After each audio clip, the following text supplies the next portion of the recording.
გადავარჩინეთ გუდიაშვილის მოედანი ამ მოწოდებითა და სახელწოდებით დღეს თბილისის სამხარი გუდიაშვილის მოედანზე გამოფენა აქციას მოაწყობს. თბილისის ამ ადგილის პრობლემების შესახებ ორგანიზაციამ ინფორმაცია რამდენიმე დღის წინ გაავრცელა. ამ ინფორმაციის თანახმად თბილისის მერია გუდიაშვილის სკვერის ნაკვეთს $15 მილიონ ყიდის. ამ განცხადების პარალელურად კომპანია ზეჰნერის არქიტექტორთა საიტზე გუდიაშვილის განახლებული მოედნის ესკიზები გაჩნდა, რომლებმაც თბილისის ისტორიული იერსახის შენარჩუნებით დაინტერესებული მოქალაქეებისა და სპეციალისტების შეშფოთება გამოიწვია. კომპანიის ესკიზების გასაჯაროების შემდეგ კი მერიამ გაავრცელა განცხადება, რომელშიც ნათქვამია, რომ იგეგმება შენობების კონსტრუქციული გამაგრება და ისტორიული ფასადების რესტავრაცია, რაც შეეხება გუდიაშვილის მოედნის საინვესტიციო გარემოს კვლევაზე გამოცხადებულ კონკურსს. ამის შესახებ მერიაში სოციალური ქსელებიდან გახდა ცნობილი, როგორც თავად უწყებაში განმარტავენ. ტერიტორიაზე არსებული საცხოვრებელი სახლების უმეტესობა კი ადგილობრივთა ცნობით უკვე დაცლილია. მოსახლეობას შესაბამისი კომპენსაციები გადაუხადეს და მათაც საცხოვრებელი ფართი დატოვეს, თუმცა კომპენსაციის გადამხდელთა ვინაობა ჯერჯერობით უცნობია. დღევანდელი აქცია კი 3 საათზე დაიწყება.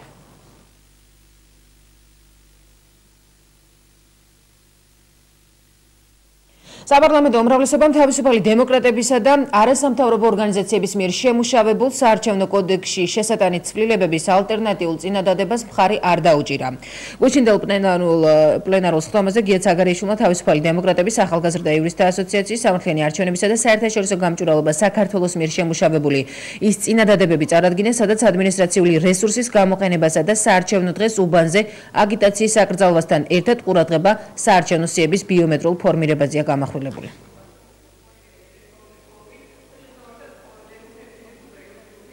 რუიანის ფორმატშიც და შემდგომშიც ჩვენ დაჟინებით მოვითხოვდით, რომ ბიომეტრიული მონაცემების ბაზის შექმნის საფუძველზე ჩაგვეტარებინა არჩევნები საქართველოში. ჩვენ ფიქრობდით, ყოველთვის და ახლაც ვფიქრობთ და მომავალშიც ამას არ შევიცვლით, რომ ეს არის ერთადერთი საშუალება იმისა, რომ ძირშივე მოისმოს ყოველგვარი მცდელობა არჩევნების გაყალბებისა. და საქართველოში ერთხელ მაინც ჩატარდეს წესიერი, გამჭვირვალე, თავისუფალი, თანასწორი არჩევნები, რის შედეგადაც ჩვენ მივიღებთ იმ შედეგს, რომელიც ყველა პოლიტიკურ ძალას მეტნაკლებად აკმაყოფილებს. სამწუხაროა, რომ თქვენ ამ შეთავაზებაზე უარი თქვით. დიახაც ესე იყო, ჩვენ პირველ რიგში, პირველ ეტაპზე თავაზობდით ID ბარათების გაცემას, რომლის გაცემა თქვენ პრინციპში უკვე დაიწყეთ, ეს ტემპს კრიფავს ქვეყანაში, ნელ-ნელა უკვე 10,000-ობით ID ბარათი გაცემული ქვეყანაში. რადგანაც ეს მოსაზრება უკუგდებული იყო, შემდეგ ჩვენ შევცვალეთ პოზიცია, ბუნებრივია მოლაპარაკების პროცესში პოზიცია იცვლება, პოზიციების დაახლოების თვალსაზრისით, ამაში ცუდი არაფერი არ არის და შემოგთავაზეთ ბიომეტრიული სიის შექმნა. ზუსტად იმავე მონაცემების ბაზაზე, რა ბაზაზეც თქვენ ახლა ID ბარათებს იძლევით, ერთადერთი დამანტებით თითის ანაბეჭდებით, რაც აბსოლუტურად გამორიცხავდა ყოველგვარი გაყალბების მცდელობას. თბილისში კი რამდენიმე უსახელო ქუჩა სახელი მიენიჭა. ისან-სამგორის რაიონში მარჯორი უორდროპის, მიკოლა ბაჟანისა და ახმედ ჯავადის ქუჩები იარსებებს. ამის შესახებ გადაწყვეტილება დედაქალაქის საკრებულომ მიიღო. უშინდელ სხდომაზე ოპოზიციის კრიტიკა 2011 წლის ბიუჯეტში ცვლილებებს მოჰყვა. საკითხს საკრებულოს ოპოზიციურმა ნაწილმა მხარი არ დაუჭირა. 1 იანვრიდან კი მერიის ინიციატივით ის ოჯახები, რომელთაც გაზიფიცირება არ აქვთ, დასუფთავების გადასახადზე 50%-იანი შეღავათებით ისარგებლებენ. ეს და სხვა საკითხები სწორედ უშინდელ სხდომაზე განიხილეს. პირველი იანვრიდან იმ თბილისის მოქალაქეებს, რომლებსაც არ აქვთ გაზიფიცირება ოჯახებში, დასუფთავების მოსაკრებელზე გადაიხდიან 50% ნაკლებს და 50%-ს ანაზღაურებს დედაქალაქის მერია. რაც შეეხება 2011 წლის განმავლობაში ჩვენ ეს გათვალისწინებული ჰქონდა და 2011 წლის 1 დეკემბრიდან უკვე მოქმედებს შესაბამისად იმ ოჯახებს, სადაც არ არის გაზიფიცირება, დასუფთავების გადასახადს იხდიან 50%-ით ნაკლებს. ანუ უფინანსებს დედაქალაქის მერია. მინდა აღვნიშნო, რომ 15,000-მდე ასეთი ოჯახი იყო დედაქალაქში, მასშტაბურად მიმდინარეობს გაზიფიცირების პროცესი, რომელიც დასრულდება გაზაფხულისთვის და ეტაპობრივად ყველა ოჯახს ექნება გაზი საკუთარ ოჯახებში. აბსოლუტურად გაუგებარია, რომ ამ 50%-იან დახმარებას რატომ იღებენ ისინი 2011 წლის დეკემბრიდან 2012 წლის მაისამდე, რომელიც გათვალისწინებულია არაგაზიფიცირებულ საცხოვრებელ სახლებზე. ჩვენ ვფიქრობთ, რომ ეს უნდა მოხდარიყო ოქტომბრიდან ამ წლის, მომავალ წლის იმ პერიოდამდე, სანამ მოხდებოდა ბოლომდე გაზიფიცირება თითოეული მოსახლის თქვა საცხოვრებელი ბინის. ასევე საუბარია რომ გაურკვეველი აბსოლუტურად სასწრაფოს თემა ჩემთვის, რომ 9-ჯერ მოხდა მისი ტრანსფორმირება და კაცმა არ იცის 2012 წელს იქნება თუ არა ფასიანი და საერთოდ რომელ სტრუქტურაში შევა. ჯერჯერობით შინაგან საქმეთა სამინისტროს ქვე სტრუქტურად გვევლინება. ანალოგიური პროცესებია დაზღვევასთან დაკავშირებით, ანალოგიური პროცესებია სხვა ჯანდაცვის თუ სოციალურ საკითხებთან დაკავშირებით. დაკრძალვასთან დაკავშირებული საკითხების მოგვარება ჭირის უფლს უკვე ინტერნეტის დახმარებით შეეძლება.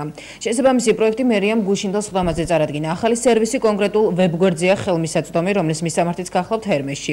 შეზღუდული პასუხისმგებლობის საზოგადოება ჰერმესის ახალი პროექტი საკრებულოს ხდომაზე დეპუტატებს თბილისის მერის მოადგილემ გიორგი ცხაკაიამ წარუდგინა. მისი თქმით, სასაფლაოებზე არსებული თავისუფალი ადგილები უკვე აღირიცხა და ინტერაქტიულ რუკაზეც არის დატანილი, რაც ყველა მოქალაქისათვის საჯარო იქნება. მისივე თქმით, ახალი ელექტრონული სისტემის ამუშავება კორუფციულ გარიგებებსა და ბიუროკრატიულ მექანიზმებს უკვე სრულად გამორიცხავს.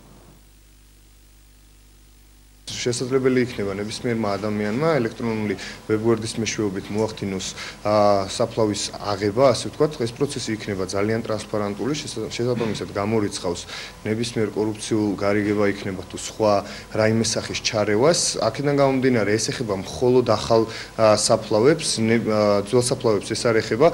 რეალურად შესაძლებლობა იქნება სხვადასხვა გრადაციისა და გეგმარების მიხედვით არჩეული და შერჩეული იქნას ის ადგილი, რომელიც ამა თუ იმ მოქალაქეს აინტერესებს და აწყობს. მათ შორის ფასებიც იქნება დიფერენცირებული, თითოეულ ასეთ ახალ სასაფლაოზე მინიმუმ 40-50% იქნება უფასო საფლავი, ხოლო თვითონ საბაზრო ფასი იქნება ჩვეულებრივ სხვა კერძო საფლავებთან შედარებით დაახლოებით 20%-ით ნაკლები.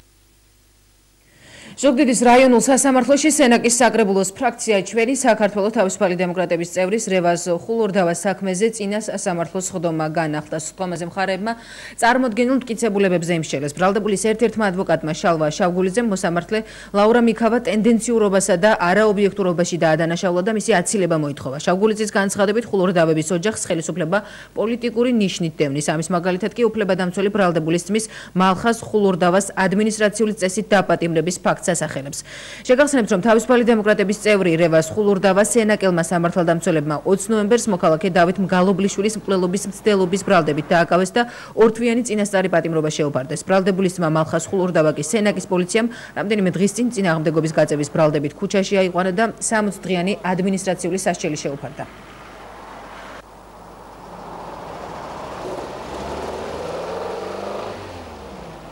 სამწუხაროდ მოსამართლემ გამოიჩინა აშკარა არაობიექტურობა და ტენდენციურობა, ასე ვთქვათ, ბრალდების ხარის სასარგებლოდ.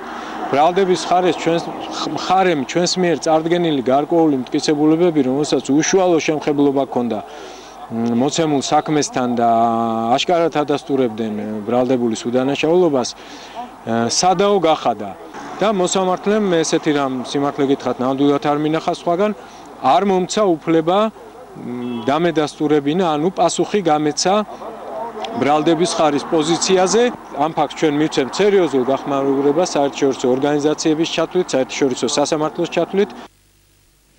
სალიტონით გამზადებული ახლად შექმნილი ხატი საქართველოს იმედი ცოტა ხნის წინ საპატრიარქოს ეზოში გამოაბრძანეს. საქართველოს კათოლიკოს პატრიარქის უწმინდესისა და უნეტარესის ილია მეორის გამობრძანების შემდეგ ლოცვითი მსვლელობა დაიწყო. მრევლს ხატის რეპროდუქციას ურიგებენ. ლოცვითი მსვლელობა სიონის ტაძრისაკენ მიმდინარეობს. ტაძრიდან საქართველოს იმედს სამების ტაძარში გადააბრძანებენ. როგორც პატრიარქის ფონდის ხელმძღვანელმა განაცხადა, ხატი კარდის სახის არის, სამკარიანია და მასზე საქართველოს ყველა წმინდანია გამოსახული. ის გავსია ხატისა საქართველოს დიდება. ხატი ოქროს ფურცლებით არის მომინანქრებული, მის შესაქმნელად შემოწირულობა ყოვლადწმინდა სამების საკათედრო ტაძარში 3 წლის განმავლობაში გროვდებოდა. სრულიად საქართველოს კათოლიკოს პატრიარქს ხატის შექმნის იდეა დიდი ხნის განმავლობაში ჰქონდა. უწმინდესმა ბრძანა, რომ ხატი სასწაულთმოქმედი იქნება და მას ხელთუქმნელი უწოდა.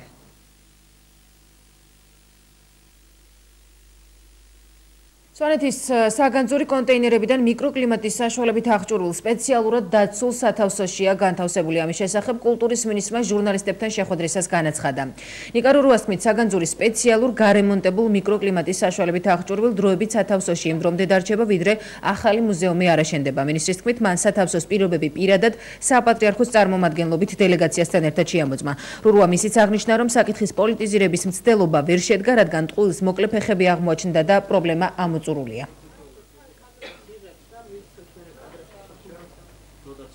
მოვნახეთ ადგილი, რომელიც სპეციალურად გარემონტდა მიკროკლიმატის საშუალებით აღიჭურვა, იმიტომ რომ დაეკმაყოფილებინა დროებითი სათავსოს ყველა მოთხოვნა და დღეს კოლექცია არის განლაგებული იქ.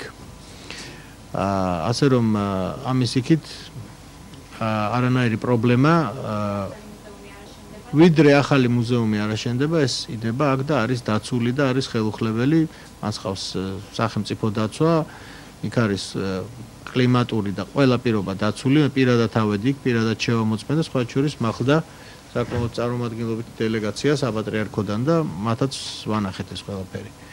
ასე რომ აქ სერიოზული პრობლემა არც არსებობდა თავიდან და ეს იყო პოლიტიზირების მცდელობა ამ საკითხის გარკვეული პიროვნებების მიმართ, მაგრამ ბუნებრივია, როგორც ყოველთვის წყვილს მოკლე ფეხები აღმოაჩნდა და პრობლემა ამოწურულია.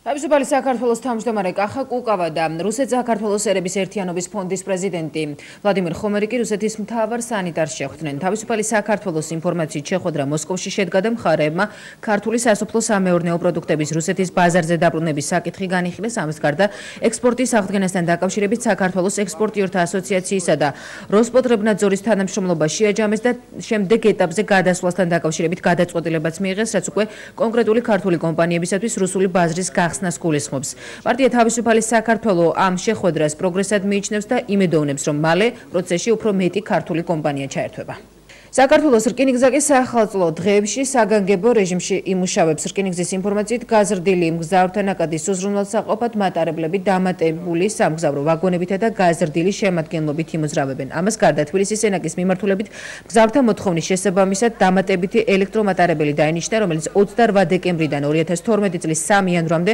ყოველდღიურად იმუშავებს. მატარებელი თბილისის დროით დილით 10 საათსა და 30 წუთზე თბილისიდან გაემგზავრება, სენაკიდან კი საღამოს 18 საათსა და 40 წუთზე გამოდის. რაც შეეხება ბილეთების ფასს, ის არ შეიცვლება. რკინიგზის ინფორმაციით ბილეთების შეძენა შესაძლებელია როგორც სალაროებში, ისე ფეიბოქსების მეშვეობით, რომლებიც მთელი საქართველოს მასშტაბით მრავალ სავაჭრო ობიექტია განთავსებული. მგზავრობასთან დაკავშირებული ნებისმიერი კითხვით კი მოქალაქეებს შეუძლიათ 24 საათიან საინფორმაციო სამსახურს მიმართონ ნომერზე 13 31.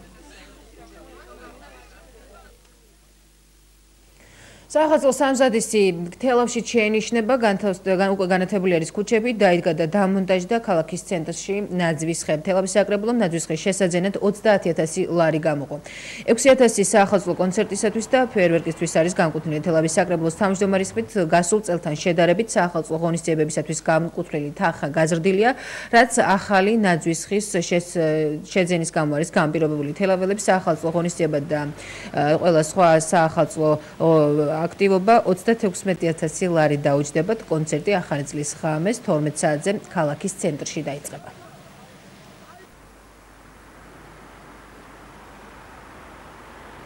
საახალწლო ღონისძიებებისთვის გამოიყო 30,000 ლარი ნაძვის ხის შესაძენად, რაც თელავში დავდგით უკვე, გუშინ იქნა ჩამოტანილი ნაძვის ხე და ასევე არის გამოყოფილი ღონისძიებისთვის, რომელიც გაიმართება 31-ში ღამე 12 საათზე იქნება ფეერვერკი.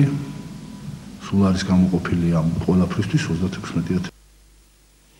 სამეფოუბნის თეატრში კი ბრავო რეკორდი შედგა თამთაცხვიდავა სოლო კონცერტი და მისი სადებიუტო ალბომის პრეზენტაცია სახელწოდებით დასაწყისი.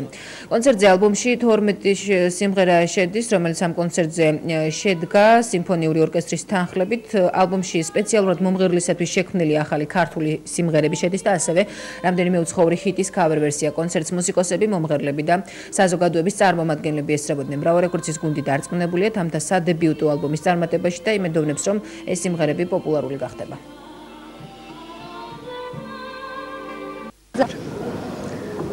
აი ამ დღეს მთელი ცხოვრება ველოდი და ასრულდა ჩემი ოცნება. და ძალიან დიდი მადლობა ყველას, ვინც აქამდე მომიყვანა და ყველას, ვინც მონაწილეობა მიიღო ჩემი ოცნების ასრულებაში. 12 სიმღერა შედის ალბომში, 4 უცხოური ქავერია, ერთი არის ქართული, ესე ვთქვათ, ქავერი ინონა გულგულიას მოვალ. დანარჩენი 7 არის სულ ახალი ქართული სიმღერა. მნიშვნელოვანი დღე არის, რადგანაც ბრავო რეკორდსმა უნდა იპოვოს, აღმოაჩინოს ახალგაზრდა ტალანტები, ნიჭიერი ახალგაზრდები, შეუწყოს მას მაქსიმალურად ხელი. რაც გაკეთდა თამთასთვის, მე ვფიქრობ, ძალიან ბევრი ახალგაზრდა იმსახურებს ამას საქართველოში და იმის გამო რომ მუსიკალური ინდუსტრია არ არის ქვეყანაში განვითარებული, სამწუხაროდ მათ არ ეხსნება გზა შოუ-ბიზნესში და ძალიან სიმბოლურია, რომ აი თამთას დღევანდელი საღამო კონცერტი, რომელიც ერთ დღეში გადაიქცა ვარსკვლავად ყველასთვის უცნობი მომღერლიდან, მე მინდა რომ ძალიან ბევრ ახალგაზრდას იგივე გაუკეთო. ძალიან მაღალი გემოვნებით იყო ყველაფერი და ძალიან ორიგინალური და 7 მომღერალია, რაც ყველა ძალიან მომწონს, იმიტომ რომ პოზიტივი მოდის. თელავის სახელმწიფო უნივერსიტეტში კი თენგიზ სიმაშვილის წიგნის პრეზენტაცია შედგა. სოციალ-დემოკრატი ბოლშევიკი ტერორისტები ილია ჭავჭავაძის მკვლელები ამ სახელწოდების ნამუშევარი ავტორმა სტუდენტებსა და მიწვეულ სტუმრებს თავად გააცნო. სიმაშვილის განცხადებით წიგნის საქართველოს საისტორიო ცენტრალური არქივისა და საქართველოს შინაგან საქმეთა სამინისტროს ასევე საარქივო სამმართველოში მოპოვებული მასალებზე დაყრდნობით დაიწერა. ავტორის განცხადებით მასში მოყვანილი ფაქტები ცხადყოფს, რომ ილიას მკვლელობის თანამონაწილე ვინმე იმერელი სერგო ორჯონიკიძე კი არა, არამედ ილიკო იმერლიშვილია, რომელიც იმ დროისათვის დუშეთის მაზრის ერთ-ერთი ბანდის ხელმძღვანელი იყო. წიგნი მცირე ტირაჟით დაიბეჭდა, მისი ყიდვა კი მკითხველს 1 იანვრიდან თელავის უნივერსიტეტისა და თბილისის სახელმწიფო უნივერსიტეტის წიგნის მაღაზიებში შეეძლება.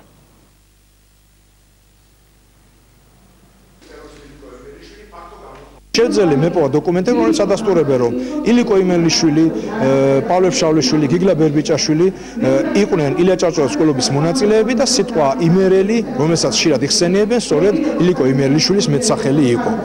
ამას ადასტურებს თელის დოკუმენტური მასალა, რომელიც ჩემს წიგნს აქვს დართული 300-ზე მეტი დოკუმენტი და მკითხველი დარწმუნდება, რომ რეალურად ილია ჭავჭავაძის მკვლელობა გახსნილია და იმერელის ვინაობაც დადგენილია. აკადემიურ საზოგადოებას სამეცნიერო წრეებს წარმოუდგენთ ქართული ფილოლოგიის კათედრის სამეცნიერო პროექტების ფარგლებში გამოცემულ პუბლიკაციებს. ესენია მაყოლა მიქელაძის პროფესორ მაყოლა მიქელაძის მონოგრაფია წოვათოჩურიანის საფრთა მორფოლოგია, კრებული წოვათოჩური ტექსტები, ქეთევან გიგაშვილის თანამედროვე მსოფლიოს ლინგვისტური რუკა და საფრთხეში მყოფი პრობლემები და აგრეთვე 19-20 საუკუნეების ქართულ მწერალთა ეპისტოლური მემკვიდრეობის პირველი ტომი.